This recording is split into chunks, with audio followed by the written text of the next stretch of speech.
Good evening and salutations, my GH fans. Let's start off with Cody, Dante, and Sam because I'm going to be honest, some of the scenes or some stuff in the scenes was just kind of awkward. Like Sam asking Cody like 20 different questions, and like personal questions. Oh, are you married? Do you have any kids? Like, why? I known you all like maybe 10 minutes and you just sit there ask me a bunch of these questions. And Dante's like, oh, well, she's a PI, so it's kind of in her nature. I'm like, yeah, well, it's being polite kind of in her nature too, because I feel like these are really impersonal questions. Um, I feel like Cody's going to be a bit fishy. Cody was just talking about he was going to be leaving, and he kind of goes where the money goes. And Sam was like, "Listen, I can sit there and try to get you a job working at the queues. They got a horse stable and stuff like that because Cody was talking about how he used like really good with horses or horseback riding or something like that. And she was like, I can get you like an interview or whatever. And Cody off the bat is like, where do they have old money or new money? And I'm like, who asks a question like that? I feel like right then and there, just bells are just going off. Like, I don't. Sam was like, "What's the difference?" I probably been like, you know what? Maybe you should just sit there and kind of find your own job. I was trying to do you a favor, but maybe I don't know. I don't really like that answer. But Sam is Snitty trying to convince him to stay because they're Snitty talking about the good old days when Dante used to get into a bit of trouble, and they went back and forth and saying, "Oh well, you got me to do this and you got me to do that." And I'm like, "You're 12. You got each other to do a bunch of dumb things. We we get it." Um, but somewhere in there, as she's Snitty trying to convince him, Dante's like, "Well, like you said, he doesn't really stick around in one place too long, and you know, he's always up to the next adventure. So it's almost like he was in the same. You know what? He's good. He's gonna be going. Let him go.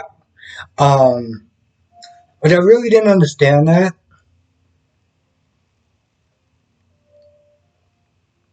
I mean, you're basically sitting there encouraging this guy that you haven't seen in years. To sit there and say, "Well, it's cool you're in town, but I'm pretty sure you got other things to do." I'm wondering what kind of backstory that's going on. Man, they got so many new characters. Between him and Rory in this episode, it's just like, um. And speaking of Rory, Trina had a good time doing a bunch of stuff off camera, whatever. And you got Taggart and Portia. I guess they were waiting for Trina to come home. And as Taggart's about to leave, he opens the door and he sees Rory. Now, I'm not gonna lie, there's a fine line between being the overprotective dad and being a dick. That's which route Taggart chose. And I'm gonna be completely honest, I feel like, as far as who Taggart would want to sit there and be with Trina, I'm like, you have a cop. You know what I'm saying? Like, it's not like you got some ordinary dude that's just kind of off the streets or whatever. I mean, the dude seems like he's very, straight and narrow and stuff like that, calling her ma'am, calling him sir, and talking about what he did, and just being like, oh, you're a hero and stuff like that, and Taggart's all like, oh, what I did was broke the rules. You're like breaking the rules. I'm like, bro, you've been like here like twice, and you come back. I mean, I've seen this guy like a handful of times. When Trina really needed her dad and got Curtis instead, and you come over here and now you want to sit there and try to act all, oh, I'm more protective dad. Like, bro, nah, I'm not. I know some people would sit there and find that scene cute and everything like that. I was like,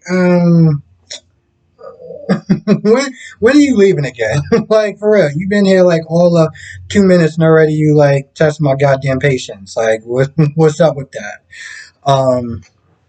and just really giving him the third degree and everything like that. But we're always like, hey, listen, I got an early day, can't really stay, and you got to get to work and work balance and all that stuff like that. He wants to make sure he's on time, and everyone's like, man, that's really a great thing. You got tagged on like, okay, maybe he wasn't doing that, but like, bro, no. He was like, oh, I'll walk you out. I'm like,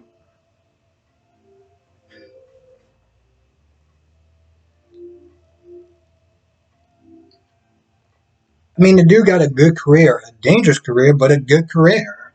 You acting like you just some mo schmo off the streets or whatever. Um, and, Portia likes that Trina's happy and gets her mind off of pretty much all the stuff that more or less happened the minute that she met Spencer. So I feel like that's a good thing. Um, Janine at this point, she's ready to leave town, and she realizes that she forgot her pendant.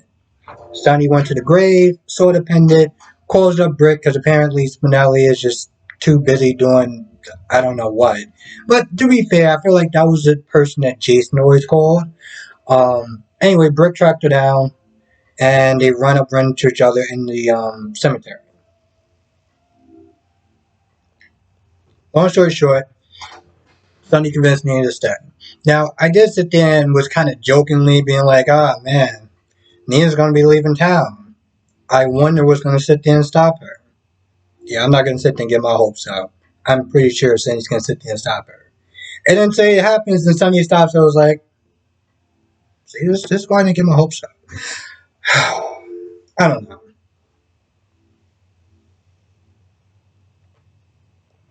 Like I said, I've been watching the channel for a while. You know how I feel about Nina.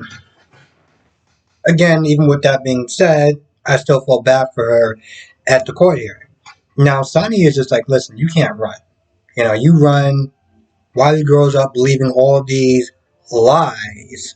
That even Sonny was not the same lies. I don't know how much lies they're gonna sit there and tell Wiley, but okay, sure. But long story short, Sonny's like, listen, the only way you can sit there and have a chance of being in his life down the line because nothing is forever is to stick around. So convinces her to stay, and she stays. So yeah.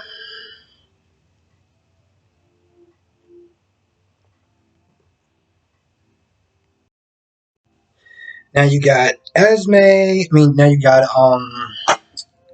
Spencer sitting there sucking up to Esme. Oh, I'm sorry.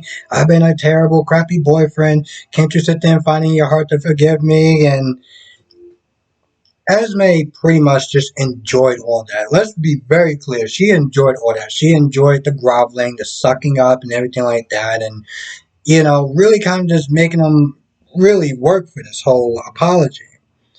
And so she's like, yeah, listen, we're gonna make it work or whatever. And she smiles and hugs him and whatever. Um, Nicholas is feeling hella guilty, and Ava is, apologizing, and Nicholas is like making it a lot more difficult for Ava to sit there and be like, hey, listen, are we gonna be good? We're gonna work on it? And, niggas are like, oh, well, we got problems, and it's not just Spencer and everything like that. I'm like, bro, she literally sat there trying to apologize to you. Either you're gonna man up and sit there and tell the truth, which I don't think you will, or you're gonna sit there and accept her apology and you're gonna move forward because this is taking way too damn long. Um, Now after they're decide they're gonna work on the whole thing, and Ava's because here's the thing, Ava was basically sitting there telling Spencer, listen, if you leave the house, I'll give you your money. Now, Nicholas is, he was hurt by that. But I kind of looked at it, I'm like, you practically bribed his son away to live somewhere else other than there. Um, but, Ava kind of changed the terms. She was like, listen, if you want to stay, you're only going to get the money if you stay. Um, Nicholas is all like, oh, well, most likely they're going to break up or whatever. So when they all four got back together and after Ava, told them the terms, um, Ava was like, oh, well, listen, I heard y'all kind of broke up, and I'm pretty sure you'll find someplace to go, whatever.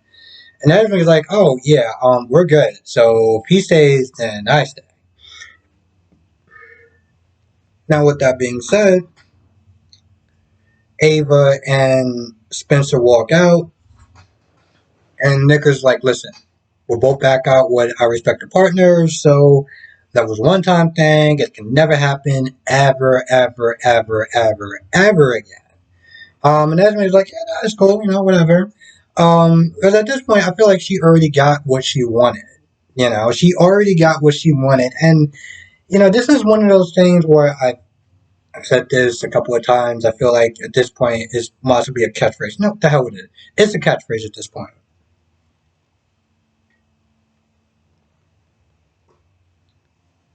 Plot over common sense and logic. Plot over logic and common sense. Um, I mean, Ava kept sitting there telling Nicholas, yo, she's sitting there trying to play you. She's trying to work you. And Nicholas was all like, nah, it's cool. I'm sitting there playing her. Really, bro? Because she got you in bed, okay? Your son's girlfriend got you in bed.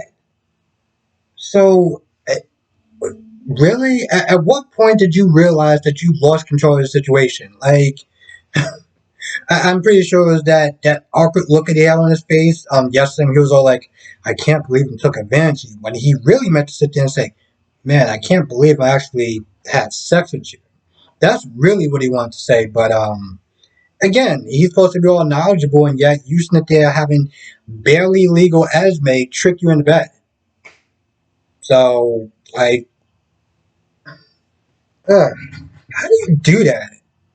How do you sit there and literally kiss and do all sorts of things with the girl that your son has also done all sorts of? I just feel like that is so disgusting on so many levels. Um, yeah.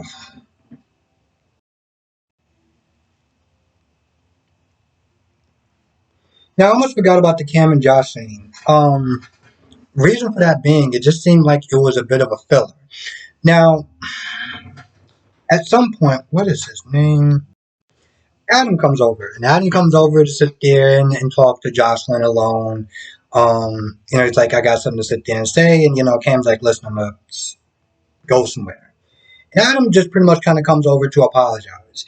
And here's the thing: while I did like that scene, I like that scene because it it takes a very brave person to admit when they're wrong and not just apologize, but tell you why they're apologizing for. It takes a lot of bravery, and it definitely humbles you in a good way.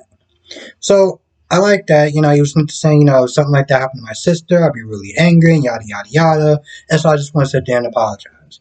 Cool.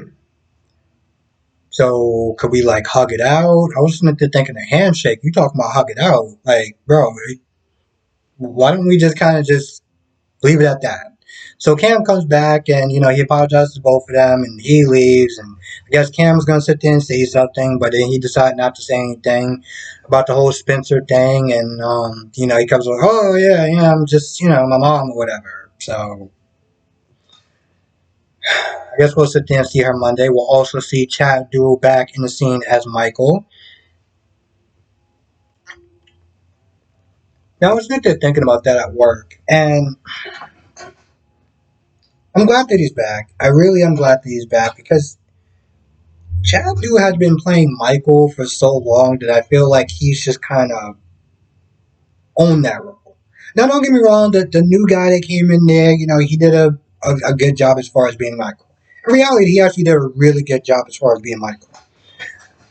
But here's the thing: when you have somebody play a character for so long, having somebody else come in there, it's a different feeling, and we tend to judge them really hard. Now, sometimes it could just be on them. They could just suck. Um, one of the Carlys. One of the Carlys before Laura Wright. That other version, that other Carly, she was pretty bad. She was pretty bad. This isn't one of those things where it's like you had Tamara before her that did a really great job. So it's like, okay, we get it. You're not gonna. We don't know if you're gonna sit there and match her level. But I feel like she wasn't even like trying to match her level. I don't know what she was doing. And of course, you had Laura Wright, and for me personally, I really do like Laura as Carly. Like Laura as Carly, I like Tamara as Carly. I didn't really get a chance to spend a lot of time watching the Carly before her. And interesting little story, she was actually in a show called VR Troopers. Yeah, and it's so weird too because when I started watching it, I was like, "Damn, she looks mad familiar." And this is after the show was like over, when I was like, "She looks really familiar." Um, no, I feel like that's about it. Yeah, I feel like that's about it. So, with that being said, I'm gonna go. I want to thank you for watching. Be safe. Have a great, amazing, and safe weekend. And I'll see you in the next video.